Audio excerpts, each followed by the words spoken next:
Whew, today was a big day at CES. We had Steve Aoki, we had Lenny Kravitz, we had Tom Brady, all of that coming up in my report for today. So let's go ahead and get started.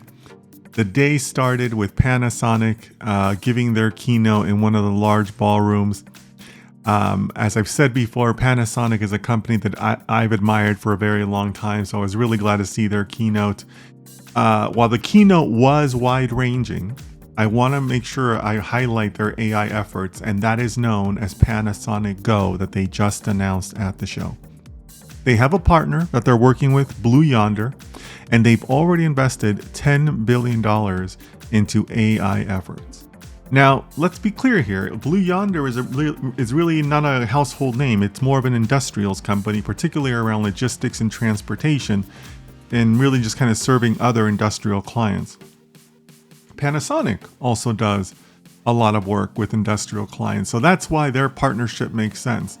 Both companies mentioned two instances. They mentioned that they use both generative AI and predictive AI. So there's clearly some legitimate data science happening behind the scenes. But again, these are both industrial companies. So they're not really going to have an overt consumer product where we're going to see a lot of their AI efforts. They say Panasonic estimates that by 2030, 30% of their revenues will come from software and AI-enabled solutions. That's pretty good for a non-traditional tech company, but again, it's not something that we're going to see in such an overt way. But I am encouraged that Panasonic is on the right track with trying to enable more and more of their efforts and their overall strategic vision using AI. So good for Panasonic. Really enjoyed the keynote. Really cool to see Steve Aoki being the warm-up DJ for that keynote. When I walked in, I was a completely unexpected surprise. I was really excited about that. So really great keynote to start the day. Now keep in mind that CES is a very, very large trade show. It actually takes up multiple campuses around Las Vegas, multiple convention centers and hotels all around Las Vegas. So the keynote today started at the Venetian, so I went ahead and stayed there and looked at the booths that were right there within the Venetian. So I haven't even made it to the Central Convention Center yet. That's how crazy this convention is, okay? There were so many companies to explore at the Venetian. Giving you a complete breakdown would take days and days of filming and editing. You know, guys, I filmed so much today that my camera actually ran out of batteries. I've never done that before, but I filmed so much that the batteries ran out. So today, I want to give you I want to extract the themes that I see from the AI that's happening with so many of the companies. So I'm going to break it down into companies that I want to highlight that I think are doing data science in a really good way, and some that, well, they kind of have some room for improvement, right? Not every AI company is a winner, guys. Okay. So I'm gonna have to speed run through some of these. Leave me a comment below if you want to hear more details on any of these companies that I'm going to talk about. Okay, so let's get started. First of all, I want to talk about the companies that are doing AI very well, and I found two of them. Mimic Robotics has a very interesting and effective approach to how they're developing both algorithms and hardware to go with their robots. At the very least, they're making a pretty good attempt to come up with a good robotic hand. You guys know how I feel about robotic hands. It's a very, very challenging topic, but I was able to spend a little bit of time with their current effort. You know, I think that they're on the right track. You know, they're not quite there yet, but no robotics company is really quite there yet with their hand, right? And they know this, right? I mean, I don't think I'm breaking anyone's heart when I say that, right? But I see that Mimic Robotics also has some strong leadership. They seem to have, technically sound people. So I'm excited to see where they're heading. I think that they're going to have some headwinds with the software that they're using in terms of some of the items we saw coming out of Nokia, and the way AI is advancing, the different libraries that are out there. But overall, I think this company is just a couple of pivots away from being a pretty good leader in their field. So I'm going to keep an eye on them. I think there's something there. Wherein is another company that I spent some time with. I met the head of sales who ran me through their history and the need for their product. So in essence, they have these devices that you put on an employee. In most cases, they're dealing with security officers or guards or customs officials, things like that. You put sensors on their bodies, any number of sensors. And based on the data they get from those sensors, they can get things like the location, the heartbeat, the blood pressure, different physical and biometric indicators from a person. So there's a lot of reasons why a company would want to do that. But, he told me a really great story about how these devices themselves can be deterrent to some less than desirable behavior or some issues that companies might come across. So the fact that employees are being monitored, or at least they think they're being monitored, can help to increase positive behaviors that you would want from your staff. In addition to that, there's a lot of value in the data they're creating for other uses. So I think that this company really has taken an innovative approach to how they use data. And then they have their own proprietary ways to collect the data and distribute that data out to any number of parties. So I think they're on the right track, and their success has demonstrated that, because this isn't necessarily a very early stage startup. They're actually quite a mature company. I don't think it's even fair to call them a startup. So I think that they have some pretty good technology behind them from what I saw, and their success has shown that. So I'm really excited for this company. I think this company is going to continue to grow. But just a really enjoyable conversation with them. They seem to have their act together. So really hope that this company continues to thrive. Now let's talk about the next category of companies that I came across, because these are some companies that I would say I'm kind of undecided on. They just simply, they're either just not going to make it, or they just need a little bit more time to develop. I'm really kind of stuck in between those two things. So I met with this doctor who has a medical device, or rather, it's an app that takes readings from your device, in most cases some sort of a smartwatch, and can give you a little bit of idea of your heart health. Now, I think they have other illnesses in mind, but they're focusing on their heart health. And based on their training data, based on their proprietary algorithms, they can tell you if you're in danger of having some sort of heart episode or heart disease related ailments. I really like that the time I spent with the founder showed that he really knows his data. He really knows his model. He may not be the hands at the keyboard for those models, but he knows what's going on, which is great. That's not very common in founders. But I do think that they're going to face some challenges. They're going to face some challenges maybe on the legal side, on the regulatory side. I think they're still waiting for some FDA clearance, at least here in the US. I'm not really clear on their international strategy, but here in the US, they are still going through the FDA process.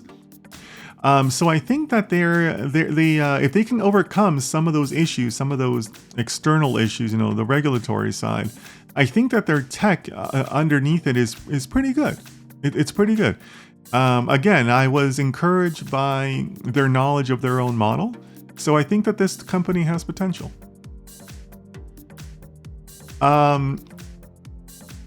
I met with a really great company that had a wearable training device, basically a camera and a microphone to pick up your audio. The camera is designed to have a wide view lens. I believe that's called the fish view lens. It's designed to have a fish view lens that can take in a lot of your workspace. And based on your movements, it detects what you're doing and turns that into data that can be used for other things, obviously, presumably to train robots. Now, the data itself could be used to create training videos or things like that. If you're in a industry that has high employee turnover and you're constantly having to train people, right? But this company is very unique in the sense that you really don't see a lot of native data collection companies. Obviously, data collection companies exist, but by and large, most people just buy their data from any number of sources, right? I mean, data brokers are a thing. So this company, I can appreciate that they are making the efforts to have their own approach to collecting data. Now, what they end up doing with that data, how valuable that data is or is not, is a whole other question, right? As we heard from NVIDIA, their current foundational models for these types of things are trained on 20 million hours of video of human actions. Can this company scale to help another company get millions and millions of hours, right? Because the bar has been set. You got to come with hundreds of thousands of hours. It can't just be a couple hours here and there, right? So this company would have to have that scale to be able to kind of keep up. Can they do that? I don't know, but that'll determine a lot of their future success. A company from South Korea showed me their applicant tracking software. They do two main things. They take a stack of resumes and try to find you the right candidates based on your job description and the resume you receive. And then they also take notes during an interview to help the company evaluate the candidate and also help the candidate get some feedback after the interview. I like their approach. They've invested a lot more in their UI than some startups that I've seen, which is good. That's encouraging. But I'm not sure how defensible their position is. I mean, obviously, they're clearly using an LLM underneath the hood. They did confirm that for me. But I'm not sure how unique that LLM is. You could probably do a lot of these functions with some sort of ChatGPT wrapper, right? I'm not saying that's the ideal solution, but it's easily reproduced. So I like their enthusiasm. They seem to be very excited about their product. So good for them. I'm just not sure how defensible that is. Somebody can come along and do something similar to this. So we'll see where their company ends up. Chef AI is a company that I had received a press release about prior to CES, and I had them on my list to go visit them.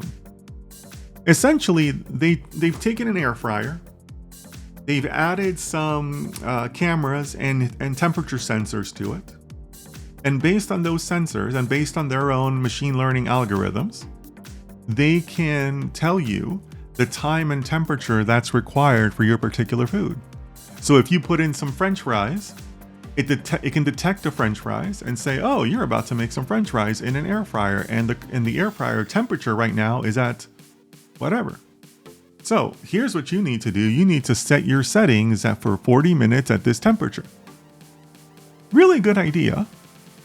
Not so much AI. I think calling themselves Chef AI just sounds better than calling yourself Chef Machine Learning, right? Because this is machine learning. It's probably not, true AI.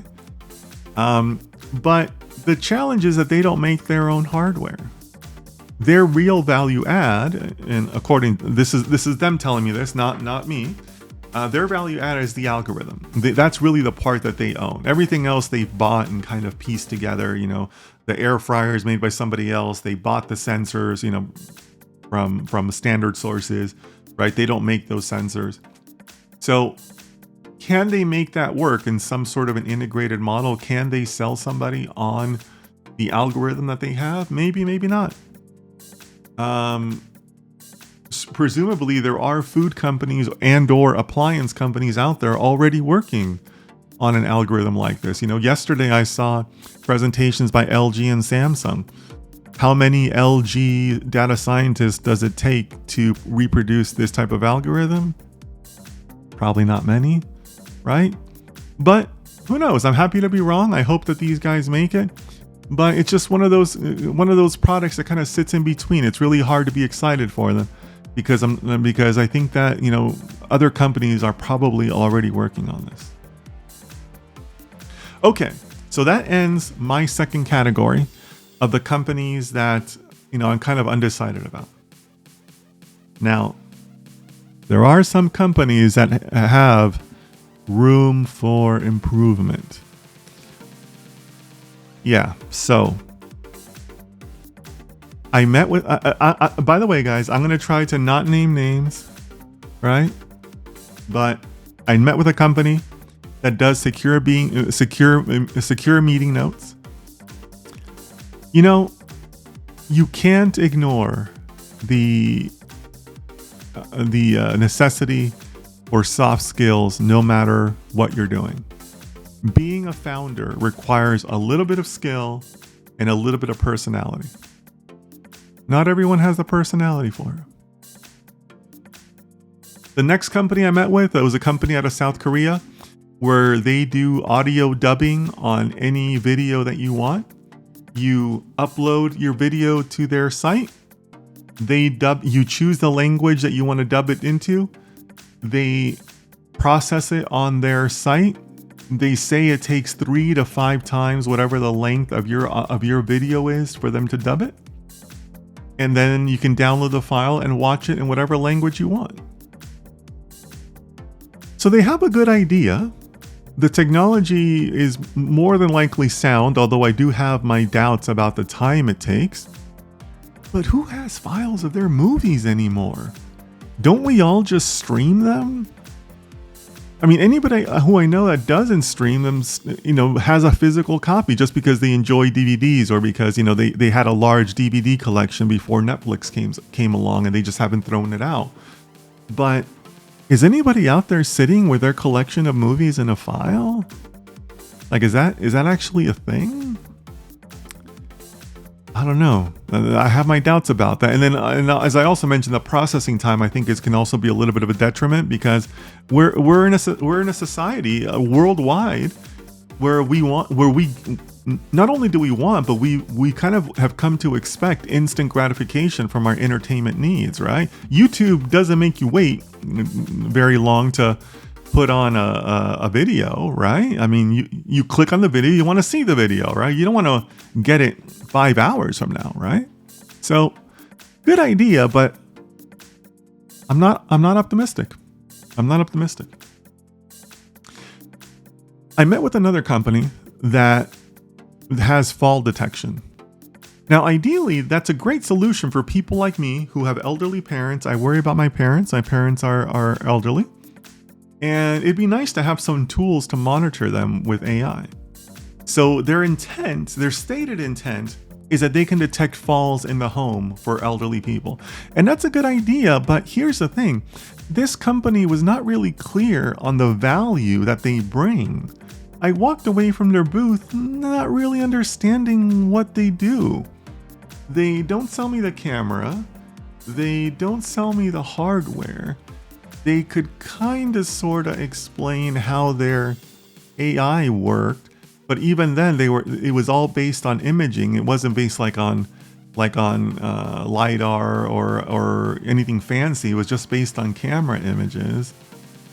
So I guess that's okay. I just didn't really understand what they sold. This is a case where I think the founders have kind of just failed to have a clear value proposition. Like I understand the need, but why you? Why do I, the customer, need to engage you? So good. I think their idea is coming from a positive place in their hearts, but the execution of the product value, the value add, really wasn't there. Bro, let's just add AI to the end of it, bro, and then we get AI money, bro. Yeah, bro. Good idea, bro.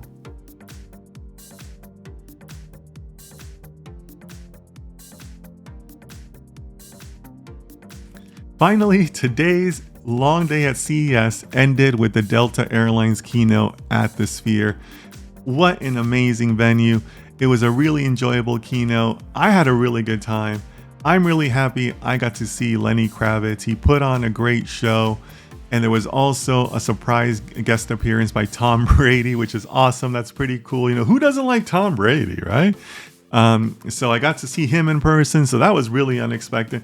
So, guys, I had this one day where I saw Steve Aoki, Tom Green, and Lenny Kravitz in the same day. And you know what's the good thing about going to these conferences? Because I've been to these conferences where, you know, they bring in some band. You know, I've been to all these. I've seen the B-52s. I saw Third Eye Blind. I saw the Foo Fighters. I've seen them all at these conferences. I saw the Foo Fighters in a 200-person venue at a Sony PlayStation party back in the day. So I'm used to these. And you know what I like about these?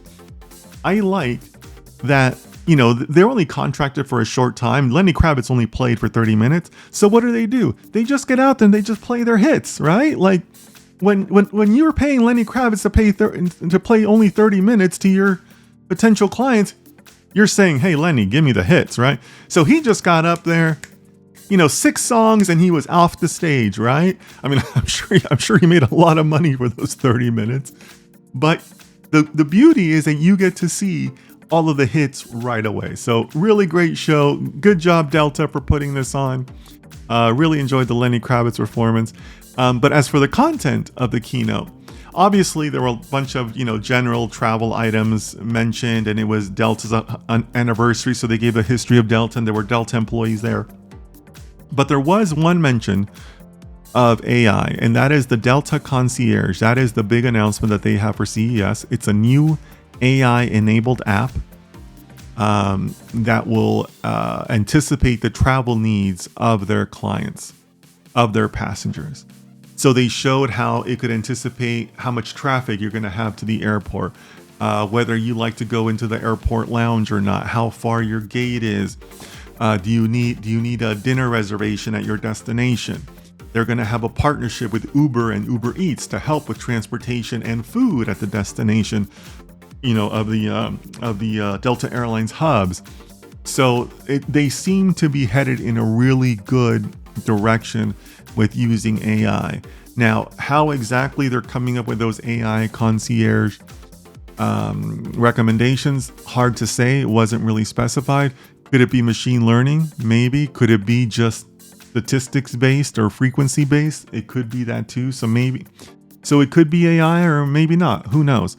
But they seem to be on the right track to be more client focused in how they are bringing AI to their company. So again, really enjoyable night by CES on their keynote. Really enjoyed seeing Lenny Kravitz. That was a really good show. So yeah, really shout out to CES for having a great conference so far. You know, today was the end of day 3 for me, and it's been really good. You know, they've been taking care of people. They've been having some good food in the media room. So good job, CES. So, oh, you know what? Speaking of shout outs, one more shout out. Shout out to Japan, of all people, because I went by the Japan Pavilion at CES, and there was a massive lineup of all these AI companies. I think it was like 8 to 10 AI companies that Japan brought to CES. So good job for them for highlighting their AI capabilities and hopefully fostering more of those capabilities in their country. So good for them.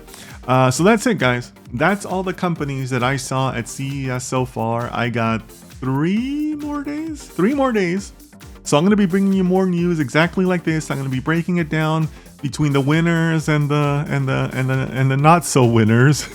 But let me know what you think. Give me your comments below. If you have questions for any of these AI companies, let me know. I'll do my best to get answers, and I'll see you next time.